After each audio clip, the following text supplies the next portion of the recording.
So inherently, the only thing that we can see is that Rich Paul is doing far too well attached to LeBron James. We see that with him representing Anthony Davis, LeBron James, John Wall, along with so many other players, negotiating millions of dollars of contracts without a bachelor's degree.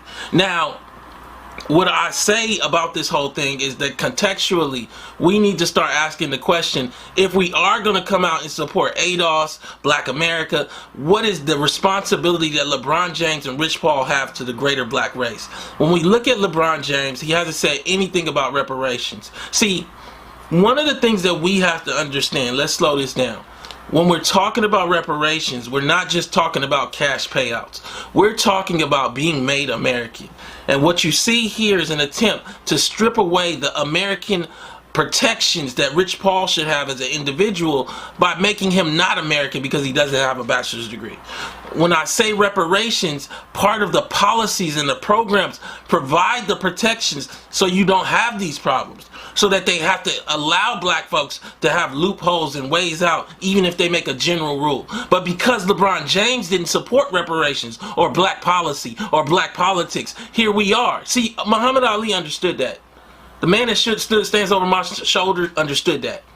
And that's why he stood up. He understood ain't no point in me being on a yacht alone. Now, LeBron James has done a wonderful job in terms of bringing his immediate circle with him. But inside of LeBron James' approach is the quintessential problem of the idea that we need to escape the ghetto. See, what we need to do is build the ghetto. Now, people will say back to me that LeBron started a school. And I commend him for starting a school, but that's a class-based school.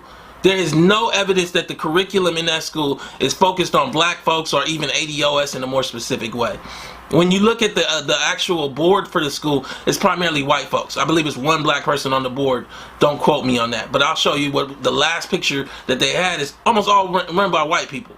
So it's great that he's helping poor people, but this is about the idea that we need to focus in on the consequence of being black in America. And we can't then, if we're going to focus in on it, if we're going to create ADOS, if we're going to push for reparations and get it on the presidential stage, if we're going to do this work, LeBron has to be part of that project, or when these things happen to him, he got to go it alone. Now, some people will say he not. Hey, what's going on, fam? So y'all just saw that clip. That was a clip of Antonio Moore talking about LeBron James and the NCAA, LeBron James and Rich Paul in the NCAA situation. And just as a brief synopsis of what was going on at that time, basically the NCAA came out with a rule that was targeting Rich Paul, who was the agent, the representative of LeBron James, with a rule that basically would prevent anyone, a future Rich Paul or the next Rich Paul, from ever coming into existence. Because Rich Paul was a black man who came from disadvantage, who was able to parlay his friendship with a LeBron James who also came from disadvantage. He was able to parlay his friendship with him into not only a sports agent career for himself, but also then he was able to turn that sports agent career and make himself into one of the most powerful and successful sports agents, if not one of the most powerful and successful sports agent, if not the most powerful and successful sports agent in the NBA. And basically, we know how racism works, those of us, because you shouldn't be on this channel if you don't know how racism works. And we know how white people, they'll see a black person doing something successful, or black people doing something that's making them successful, and they'll do something, make some law, or do something in some sort of way, one way or another, to stop that black person or those black people from continuing to be successful the way they are. So basically what the NCAA did is what racists typically do. They came up with a new rule where basically they said, hey, from here on out, in order to become a sports agent, you have to have a degree in certain fields. Not only do you have to have a degree, but you have to have a degree in certain fields. Now, the reason why this targets the future Rich Paul is because Rich Paul, when he built his career, or as he built his career as a sports agent, he never had a degree because you were never required to have one. All you had to do was get your license and I believe pass a test in order to become a sports agent. But now the NCAA, which is the governing body over college sports, but apparently they're involved with professional sports to the sense that they are the governing body that a professional sports agent has to go to in order to be certified as a professional sports agent. And basically what they've done is they've added this rule that will affect future Rich Pauls. Not Rich Paul, the current Rich Paul, or Rich Paul himself, but anybody who will become like the next Rich Paul or would be considered the next Rich Paul. Now, why is that important that they're targeting who would be considered the next Rich Paul?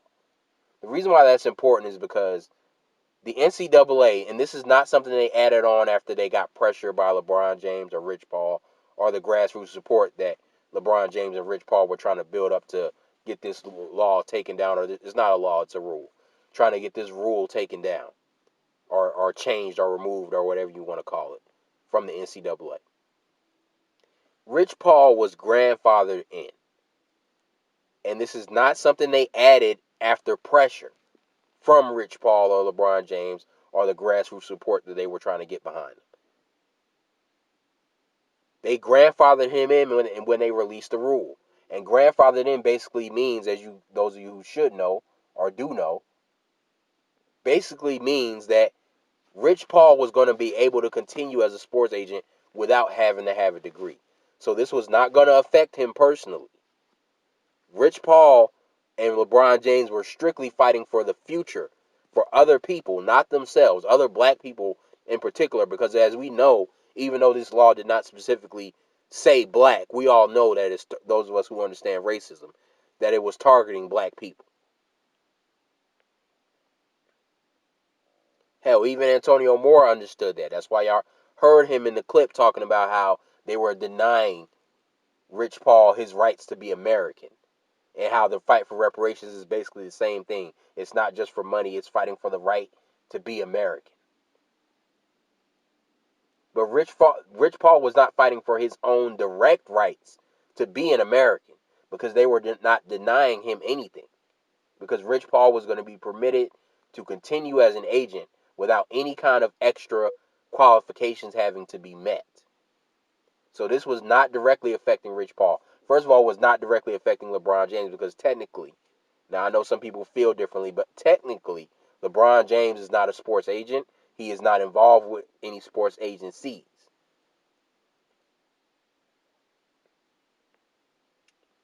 So LeBron James is not affected by this law because he's not a sports agent. But neither is his homeboy, Rich Paul, because Rich Paul is grandfathered in, meaning that he did not have to go back and get his degree in order to continue to be a sports agent and continue to run his sports agency. He was not required to do that. At no point when they released that law did they require Rich Paul to have to go back and get his degree in order to continue to be a sports agent. So Rich Paul fighting against this, there was no direct personal benefit to either him or LeBron James. And that's undeniable based on the facts. People can feel the way that they want to feel about LeBron James and how he's spoken on other issues or whatever. And I'm not here to dispute or argue that, because I've had problems with LeBron James' failure to speak out on certain issues in the past. But the bottom line is, at the end of the day, fam, that it is undeniable based on the facts that LeBron James and Rich Paul were not directly affected by that law or that rule. I keep saying law, but that law or rule standing or falling. There was no personal gain in it directly for Rich Paul or LeBron James, because LeBron James was not a sports agent, so that's not his career, so he's not affected by that, and Rich Paul is grandfathered in, so he's not affected by it. However, even though that's the case, and even though you heard Antonio Moore basically admit and acknowledge that this is a legitimate issue. That's why I played the clip. So you can't argue and tell me, oh, this is just for LeBron. This is LeBron's own BS. No, this is LeBron fighting for other black people, other American descendants of slaves who may end up having a brother or a cousin or a sister who's a tremendous NBA talent or NFL talent, and they want to be that person's agent. But they won't be able to if they don't access the degrees and the resources that people who come from white homes and white neighborhoods and other non-black families and backgrounds are able to access and easily have. That's something difficult for someone who comes from disadvantage to obtain things like degrees. Not impossible, but it's more difficult. It's more difficult than it is for a person who comes from white privilege or Asian privilege or whatever you want to call it. But they were not directly affected by that. They were trying to help the future Rich Paul and the future LeBron James, if you want to say that. But even the future LeBron James is not affected by this because he's still going to be able to be a basketball player. And the next great basketball player is still going to be able to be a basketball player because this law is not about basketball players. It's about sports agents, or this rule. And I keep calling it a law, but it's a rule. It's not about sports agents. It's not about basketball players. It's about sports agents. Yet and still, even though this rule is not directly harming LeBron or Rich Paul, and there is no direct personal gain, you heard Antonio Moore hold LeBron James and Rich Paul to the standard of, you got to support ATOS, you got to support reparations, or we don't owe you, you don't get our support if you don't support those things. Y'all heard Antonio Moore say that. Yet and still, Antonio Moore does not hold Byron Allen to the standard. What do I mean?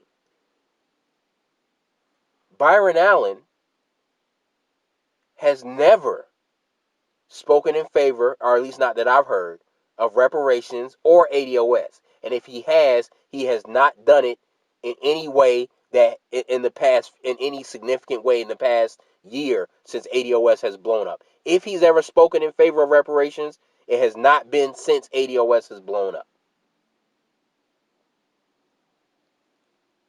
Yet we are told to go out here and fight for Byron Allen's issue. Now I know what people are going to say. Oh, well, it's different because Byron Allen's issue affects all of us. Well, LeBron James's issue affects all of us. I just explained to you how there's no direct benefit to Rich Paul or LeBron James into fighting that rule. And whether you feel like you can ever become a sports agent or not, it's not about that. Because a lot of us are never going to become media moguls and billionaires like Byron Allen, yet we're still out here caping for him.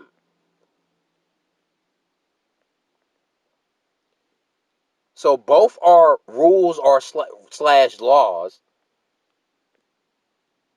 that are being fought against supposedly for the benefit of black people. Now, I've already said how Rich Paul and LeBron James situation is definitely not for their own benefit. So you know who I'm talking about supposedly. Now let's go to another fact before we continue in this video. Byron Allen's lawsuit undeniably directly benefits him.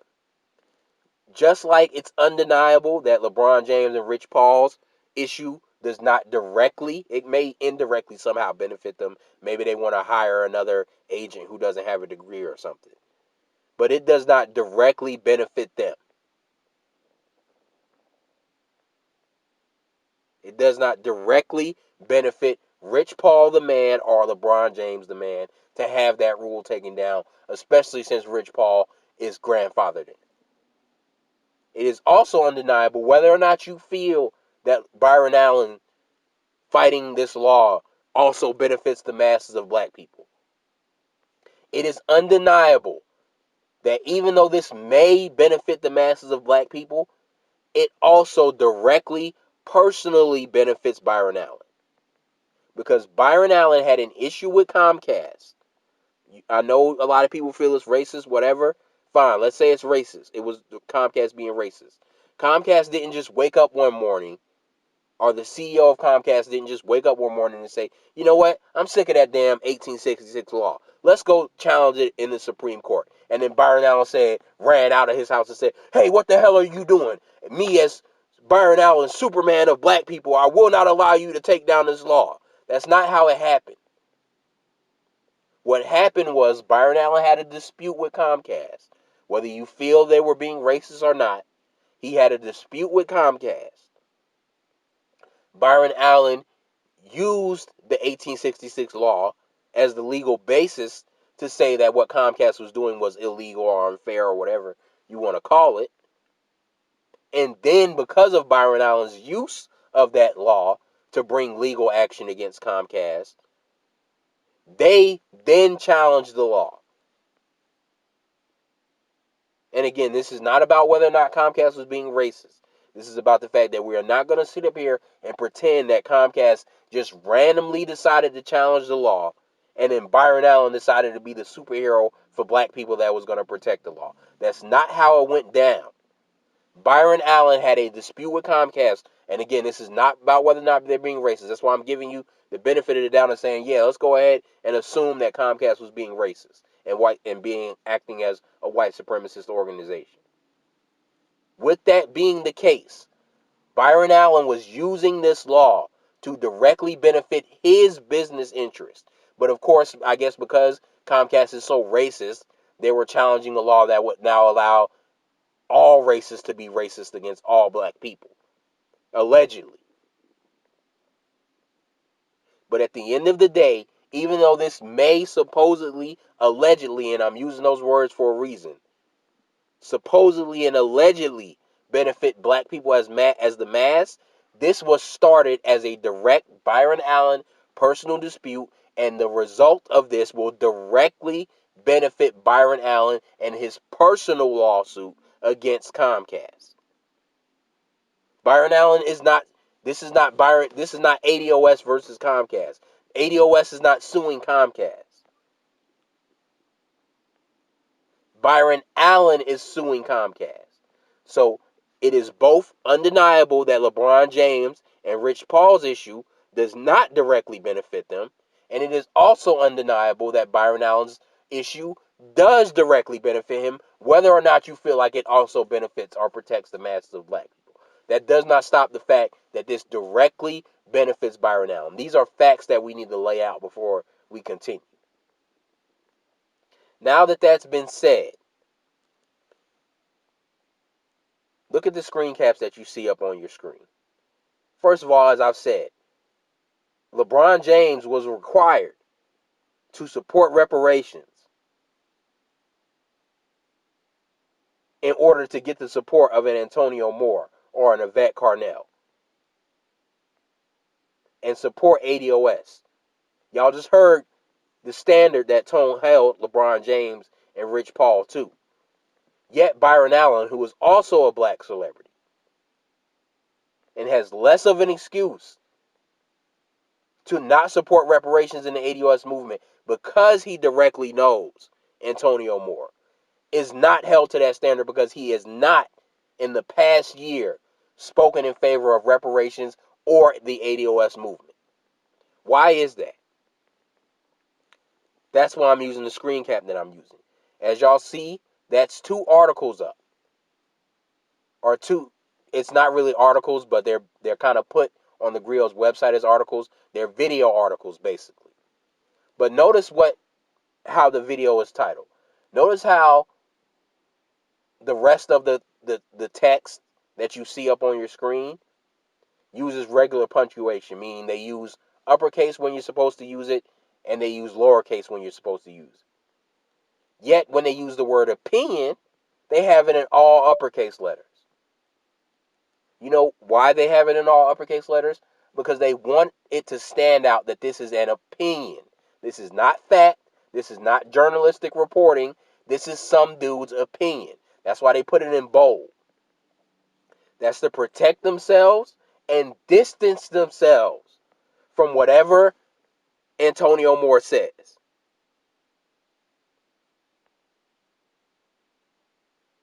Because if they were not trying to distance themselves, they would put Antonio Moore's articles in their normal sections in either sports, politics, music, law, movies, whatever. They would put it in one of their normal categories.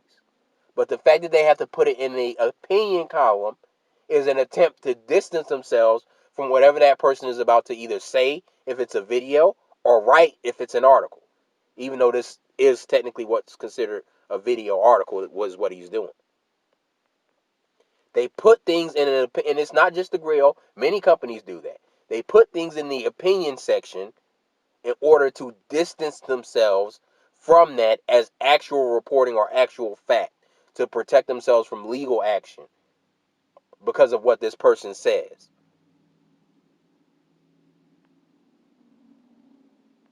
But if Antonio Moore is speaking facts, there's no legal action that you can take. So why are they so scared of his opinion that they're putting it in the opinion section? It's because for one reason or another, which I don't know exactly why, but they felt a need to distance themselves from what Antonio Moore was saying by putting what he's saying in the opinion section. And that's why they put in big bold letters, opinion, to make it clear this is not facts. This is some dude's opinion. This is not facts. And as you guys know, Byron Allen owns the Griot. Yet when Antonio Moore appears on Byron Allen's media outlet, they make sure to put him in the opinion section. Not only that, but I'm going to share you guys a playlist from the Griot's YouTube channel because of Antonio Moore's appearances on the Griot or his work as a contributor to the Griot. Antonio Moore has done, at least on the Griot's YouTube channel, which I'm going to share the link in the description box, along with the link to the video that clip was pulled from. Antonio Moore has done 8 videos on the Griot. And let me be also clear, these are not videos that are coming from his channel, that the Griot is just posting a clip of videos from his channel. These are Griot-specific videos. That's why when you watch the videos, you'll see the Griot branding that's not on his normal YouTube channel. You'll see a Griot label on the video. Antonio Moore has done 8 videos on the Griot's website. In only half of them, 4, does he mention the word ATOS even once, or the word reparations. In only half of those videos, and I watched all 8 for research purposes before I made this video. He does not mention the word ATOS in half of those videos. So you would walk away from half of those videos not even knowing who the ATOS movement is or what it is. If you didn't already know what it was, you could walk, if you had no idea about the ATOS movement or Antonio Moore or Yvette Carnell, and you watched half of those videos, you would still not know what or who the ATOS movement was, or the fight, or anything about the fight for reparations, the lineage-based fight for reparations. In half of those videos, and he's only done 8 now, so it's not like there's some other separate videos that Antonio Moore has done that's strictly on ATOS that was allowed to be shared on the Griot's website, even in the opinion section. That's the section where you're most free to say whatever. That's why they put it in the opinion section. That's the section where you can pretty much say whatever because they've made it clear that it's opinion-based, so they're not afraid of any legal action against them because they've making it clear that this is some opinion. So even in the opinion section, Antonio Moore does not mention the word ATOS in 50% of those videos that appear on the Griot. And then in the other 50%, you still kind of wouldn't really know what ATOS or the fight for reparations were, because in the other 4 videos, he barely mentions the word, the ATOS. Like he might say 3 quick words, like, that's why me and Yvette created ATOS. Like that's as far as he'll mention the word ATOS in the videos that he does mention ATOS in.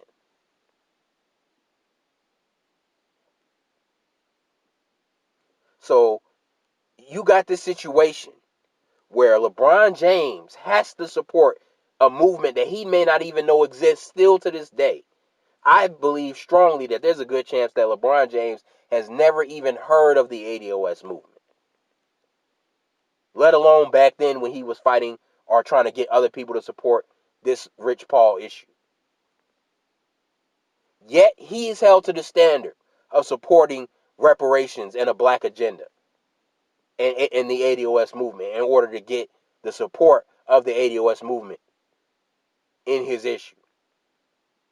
Even though, as you heard Antonio Moore admit, and as I broke down further, this was not an issue that was strictly benefiting them or that was strictly going to get LeBron James and Rich Paul a bag or allow them to keep getting a bag. It had nothing to do with that. Yet it is undeniable. Again, you can say what you want to say. Fine, this also is protecting all black people because of what Comcast has done. At the end of the day, even if it is protecting all black people, this started and began as a direct benefit for Byron Allen. That's why his name is on the lawsuit, not ATOS versus Comcast, not the Black Nation versus Comcast, not black people across America. And excuse me for the cough, fam. But not black people across America versus Comcast. No, it's Byron Allen versus Comcast. So even though you have one situation where the celebrities trying to get grassroots support are trying to get grassroots support for an issue that does not directly benefit them, and then you have another celebrity trying to get grassroots support for an issue that does directly benefit him, even if it also benefits black people, it directly benefits him. Yet Byron Allen is not held to the standard that LeBron James is. Why is that, family?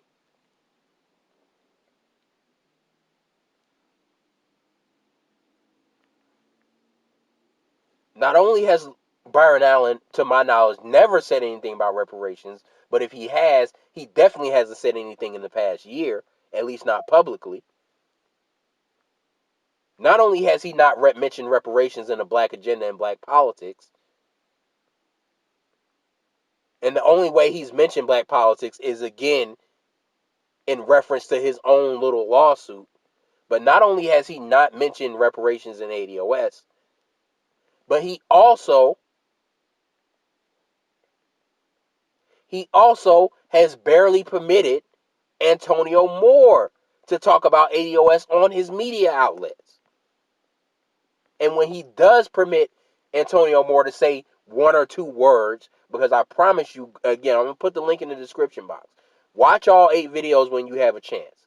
If Antonio Moore mentions ATOS, he barely mentions it. There is no video on that playlist that is dedicated to educating people about the reparations fight or the ATOS movement. There is no video where he even mentions ATOS101.com.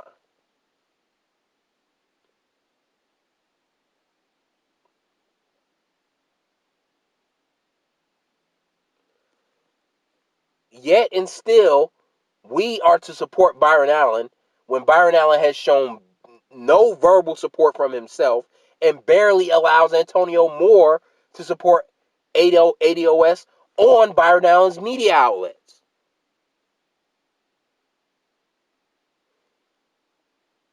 Why isn't Byron Allen being held to the standard that LeBron James is?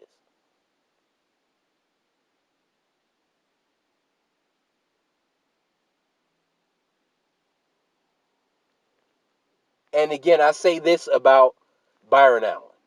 I'm going to say this to close out the video. A question that never got answered in my last video. I asked a simple question. This 1866 law, the 1866, not 1966, 1866 law, did not protect black people in 1866. There was no respect for that law. That's why we had Jim Crow laws after that law was passed, where they allowed open discrimination against black people. It was legal, open, legally approved discrimination against black people. White people could discriminate against you even going into their store, let alone doing business with them. After the 1866 law was passed, Jim Crow laws were on the books. So my question to people was, if this law could not even protect itself, how was it supposedly protecting the masses of black people? How can a law that could not even undergird itself, or not, that's not what I meant. What I meant was, so I said, how is it protecting the masses of black people? What I meant was, because Antonio Moore has told you guys that this law undergirds so many other laws, and if Comcast takes down this law, it's just going to be free open racism and affirmative action, and everybody's civil rights is just going to be all destroyed if this law is taken down. But this law couldn't even protect itself or undergird, to use Antonio Moore's language. This law couldn't even undergird itself, meaning it couldn't even protect itself. That's why it was illegal. That's why it was legal to put Jim Crow laws on the books. Because I had people trying to tell me stupid stuff like, "Oh, it's gonna make it so that you can't even get a job because technically, when you get a job, that's a contract, and now you're gonna have to prove racism in order to get a contract." So if this law was so important to where it made people have to prove racism in order to, or made people not have to prove racism to the fullest undeniable extent in order to protect themselves from racism, that they didn't have to prove it to this allegedly impossible but for standard. Yet it couldn't even protect itself. It couldn't even uphold itself. Yet if we get it taken, it's gonna make all the other laws void after it. Because it is my understanding, because what I had people, when I asked this question, and I never got an intelligent response to it. When I asked this question, is when I asked people, and I never got an answer, how can a law that does not even undergird or protect itself, it can't even be the foundation for itself, how can it all of a sudden be the foundation for all these other laws? People started straw manning me and babbling to me about how, oh, you're holding it to the standard of the law has to end white supremacy. No, I never said that. I asked a simple question because, as I understand it, the properties of the 1866 law have since been absorbed into other laws.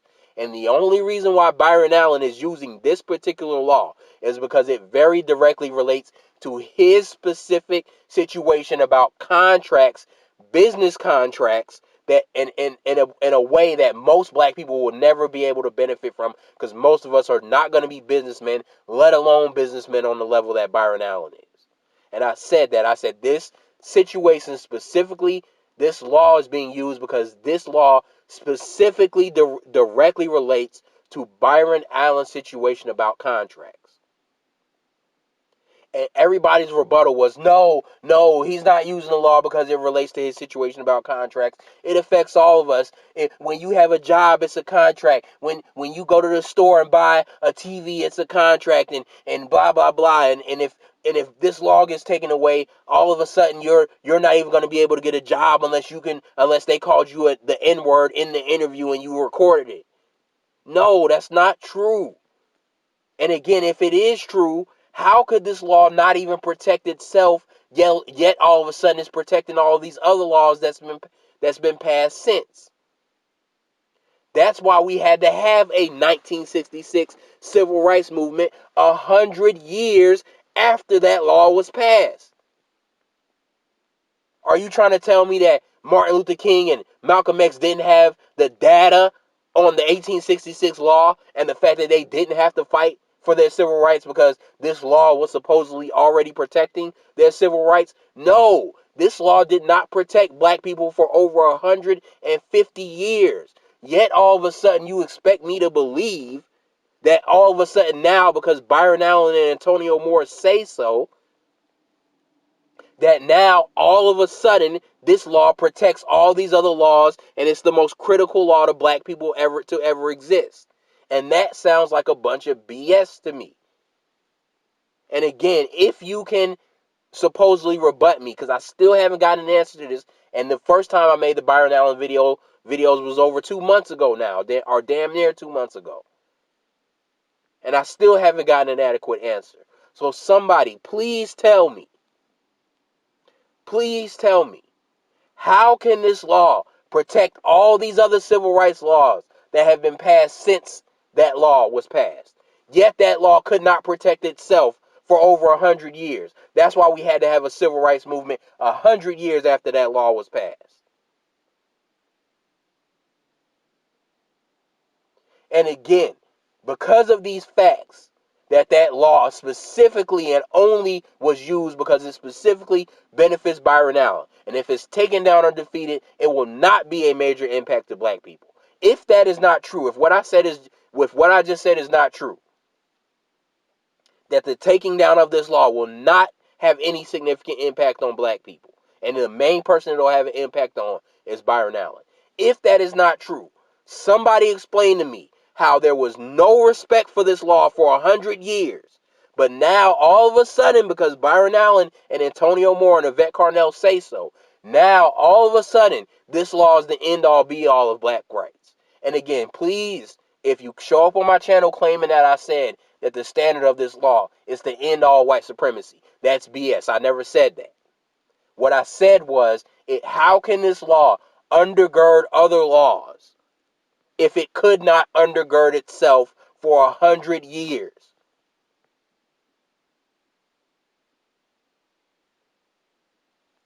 This is not me saying that in order to fight for this law that it has to end white supremacy. Just like I talked about LeBron James and Rich Paul situation. I never said that in order for us to support it,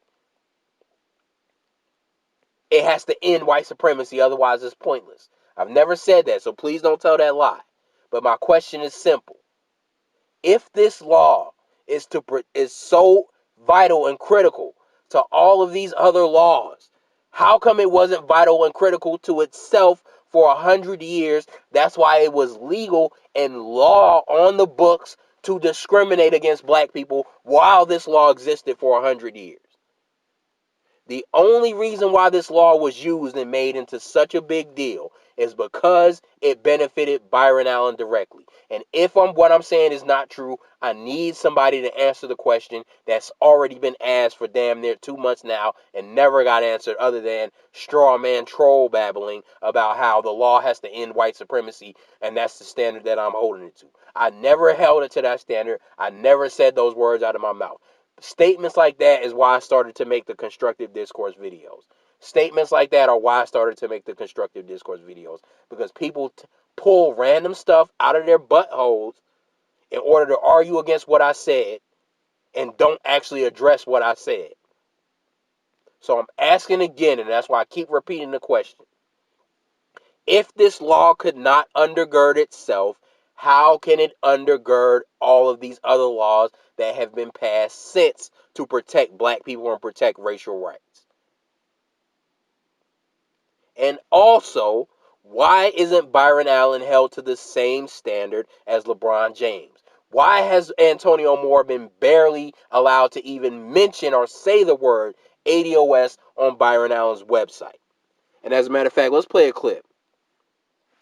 Let's play a clip of Antonio Moore, because I don't want to hear people say, oh, well, Byron Allen doesn't know about ATOS. Byron Allen doesn't know about ATOS. Let's play a clip. This is a clip from, or audio from, Antonio Moore's video, Byron Allen's Civil Rights Act of 1866 to DACA Supreme Court Cases Explained.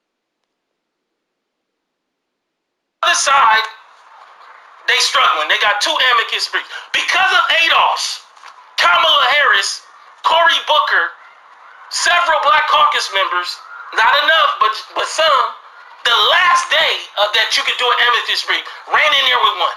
Because they knew that if this go left, they got to have some cover. You know who made them feel that rain? ATOS. Shout out to y'all again, chapters. Just saying, bow to y'all.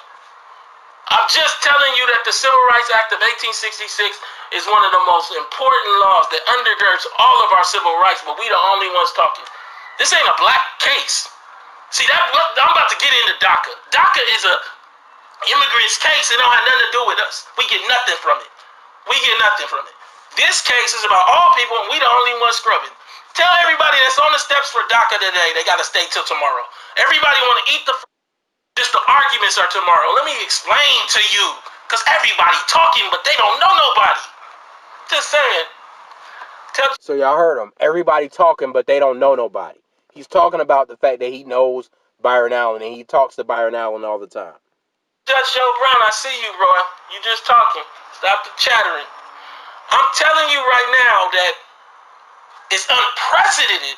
And as a matter of fact, fam, I'm about to switch the screen cap. I know it's late in the video, but I'm about to switch the screen cap to a tweet of Antonio Moore talking about how he had a phone conversation with Byron Allen the night before the case. But let's play it again. Just the arguments are tomorrow. Let me explain to you, because everybody talking, but they don't know nobody. One more time. Everybody talking, but they don't know nobody. Who does Antonio Moore know that other people don't know? Byron Allen. He was about to name Byron Allen's lawyer. Let me play the clip again. One moment, fam. Just the arguments are tomorrow. Let me explain to you, because everybody talking, but they don't know nobody. Just saying. Tell Judge Joe Brown, I see you, bro.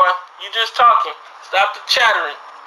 I'm telling you right now that it's unprecedented for a president, for Comcast, to give 10 minutes for Donald Trump, his DOJ, to argue with them. They got 30 minutes each side. We got Chemerinsky. Shout out, B. B got Chemerinsky. I'm just saying. Chemerinsky, for all those people that don't know, wrote the constitutional law books for a lot of the schools, and he also is the dean of Berkeley. That take millions. I'm just telling you. We got Chemerinsky. Black folks got Chemerinsky. I guess, everybody talking. Maybe they can pitch in. The other side. So y'all heard him bragging about Byron Allen's lawyer and talking about how they don't know nobody in reference to Judge Joe Brown and other people critiquing and asking questions about this case. So it is undeniable that Antonio Moore and Byron Allen have a personal relationship. And you cannot tell me under any kind of logic that they haven't talked about the ATOS movement. Especially with Antonio Moore talking about it was ATOS on the Supreme Court steps. It was nobody else but ATOS was out there on the Supreme Court steps. It was ATOS making it known on the Supreme Court steps. We here, we was on the Supreme Court steps. We actually doing action. We actually doing work. And these other people, these FBA, B1 people, they ain't doing no work. They ain't in the streets. We on the Supreme Court steps. So Antonio Moore sitting here taking credit for the ATOS movement being the primary and main people and pretty much the only people who have been supporting Byron Allen and have been the main reason behind other people like the NCAA and Kamala Harris and Cory Booker all getting on board with the amicus brief and all of this BS. He's taking credit for all of that. It was us. It was ATOS. We was on the steps. Wasn't nobody else on the steps. Yet Byron Allen has gotten all of this support, and still, even after the case has been heard, and it was ATOS on the steps, still to this day, Byron Allen has not mentioned ATOS or reparations. Yet we are supposed to support him, but LeBron James and Rich Paul are held to the standard when they probably don't even know about the movement and have never had a conversation with Antonio Moore. They are held to the standard of vocally supporting reparations and ATOS in order to get our support. But Byron Allen, who has conversations with Antonio Moore, and who Antonio Moore bragged was the main people supporting his case and showing up on the Supreme Court steps. And the biggest factor behind politicians in the NAACP getting behind Byron Allen. Byron Allen owes all this credit for his support to the ATOS movement. According to Antonio Moore, Yet he's not required to even say the word ATOS. But he's not even required to permit Antonio Moore to do a video strictly about ATOS on the Griot that Byron Allen owns. Antonio Moore doesn't even require Byron Allen to let Antonio himself talk about ATOS on Byron Allen's platform. And so that's it, fam. I'm going to close out this video because I've hopefully driven my point home to a point of undeniability. And I need some answers, because the more hypocrisy I see coming from these figures in the movement, the more questions I have to ask, and the less benefit of the doubt I can give them. I've already talked about the down ballot strategy. I'm still going to talk about that Rick Ross situation. But the more I observe this movement, the more I see blaring, blatant hypocrisy and red flags that something's not right here. Something is not right with this movement and these people, because there's so much hypocrisy. There's so much double talk. There's so many double standards that at some point you can't give people excuses anymore. Nor can you give the people who defend them excuses anymore. So I'm warning you, ATOS supporters and trolls, because a lot of y'all have been very block happy on Twitter with me, even though I don't engage in ad hominems with people. Not anymore. I will admit in the past I have, but especially not recently, especially since I've been making my constructive discourse videos. I don't engage in ad hominems with people. Yet, I ask one question, one challenging question of an ATOS member, I get blocked. I challenge Antonio Moore. I challenge Yvette Carnell. I don't use any insults. I don't call them bitch, punk, hoe, stupid, none of that. Yet, I get blocked on an instant, on a whim. Not only by Antonio Moore and Yvette Carnell, but now a lot of their followers. You can't even engage with half their followers without getting instantly blocked. So since y'all are acting that way, and even though I've been very fair with my blocking policy, which is why I made a 3-part video talking about what does not constitute you getting blocked from my channel. And not only in those videos, I've also talked about it in other videos. So I've done everything I can to give people fair opportunity to have constructive dialogue with me. Yet I go on Twitter and I get none of that fair opportunity. Even though I didn't attack or insult people, I still get blocked by them.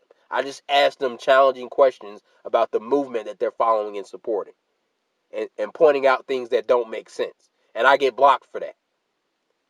So especially now that I've seen how your leaders conduct themselves with how they block people, and how a lot of y'all are conducting yourselves with how you block people. If any pro ATOS trolls show up on this video saying anything that doesn't make sense, I might give you 1 or 2 chances, but then I'm blocking your ass. So you better come correct. You better come correct. Because I spent a long time making this video, and I came correct with it, and I expect you to come correct in return. But anyway, fam, that's it. That's another video. Like, share, subscribe, and peace.